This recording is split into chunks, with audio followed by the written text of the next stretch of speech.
اکثر لوگ نماز کے فوراً بعد آیت الکرسی پڑھتے ہیں اور جیسے ہی انہوں نے نماز کمپلیٹ کی دعا مانگنے سے پہلے وہ آیت الکرسی اللہ لا الہ الا هو الحی القیوم یہ پوری آیت پڑھتے ہیں۔ تو اس کو پڑھنا چاہیے یا کب پڑھنا چاہیے اور اس کی حدیث میں کیا فضیلت ہے، اس کا جاننا بہت زیادہ ضروری ہے۔ دیکھو آقا علیہ الصلوۃ والسلام نے ارشاد فرمایا کہ جو بندہ آیت الکرسی پڑھتا ہے اس کے اور جنت کے درمیان موت کا فاصلہ ہے، یعنی کہ اس کی جنت کنفرم ہے۔ جب بھی اس انسان کا انتقال ہوگا تو وہ ڈائریکٹ جنت میں جائے گا بغیر حساب کے۔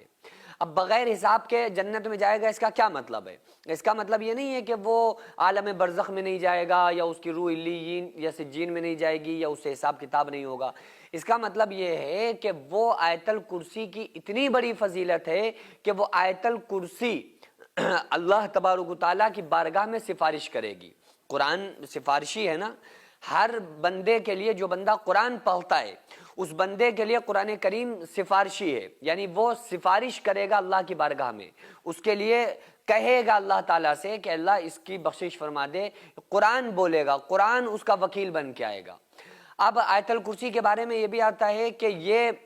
ایک روایت میں آتا ہے کہ نماز کا ایک حصہ ہے۔ نماز کا ایک حصہ ویسے تو نہیں ہے کہ مطلب اگر آپ نے اس کو نہیں پڑھا تو آپ کی نماز کمپلیٹ نہیں ہوئی، لیکن چونکہ نماز کے فوراً بعد ایک دعا پڑھی جاتی ہے جو آقا علیہ الصلوۃ والسلام نے بتائی، اللہم انت السلام ومنک السلام حینا ربنا بالسلام وادخلنا الجنت دار السلام۔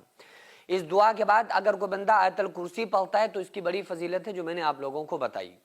اب آیت الکرسی کی یہ بھی فضیلت ہے کہ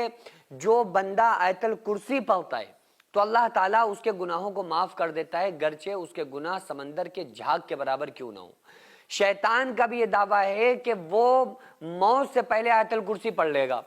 تو اللہ تعالیٰ نے فرمایا کہ اگر یہ پڑھ لے گا تو میں اسے معاف کر دوں گا۔ لیکن ہے کیا کہ جب وہ پڑھنے کی اپنی موت کے خوف سے شیطان آیت الکرسی پڑھنے کی کوشش کرے گا، لیکن وہ جو مین حروف ہیں، جو اصل حروف ہیں آیت الکرسی کے جس پر اللہ تعالیٰ بخشش کرتا ہے، وہ الفاظ پڑھنے کی کوشش کرے گا لیکن وہ پڑھ نہیں سکے گا، وہ نہیں پڑھ پائے گا۔ تو اب آپ یہ سمجھیں کہ اس کی اتنی بڑی فضیلت ہے کہ اگر کوئی بندہ گناہ کبیرہ ہی کیوں نہ ہو لیکن اس میں وہ گناہ نہ ہو جو انسان سے تعلق رکھتے ہیں، یعنی جن کو حقوق العباد کہا گیا ہے، یعنی کسی کا حق نہ مارا ہو، کسی کے اوپر ظلم نہ کیا ہو، اگر ایسا کیا ہوگا تو اس سے معافی مانگنا پڑے گی۔ اگر کسی نے کسی کے پیسے مار لیے تو اس کا پیسہ ادا کرنا پڑے گا۔ یہ نہیں کہ آپ نے 2-4 لاکھ کسی کے مار لیا اب اس کے بعد وہ آپ نے آیت الکرسی پڑھ لی یا توبہ کر لی معاف ہو گیا، نہیں، بلکہ جن گناہوں کا تعلق بندوں کے ساتھ ہوتا ہے ان کے حقوق ادا کرنا انسان کے اوپر لازم ہے، ضروری ہے۔ تو اس لیے حقوق العباد کی ہم لوگوں کو خصوصی طور پر رعایت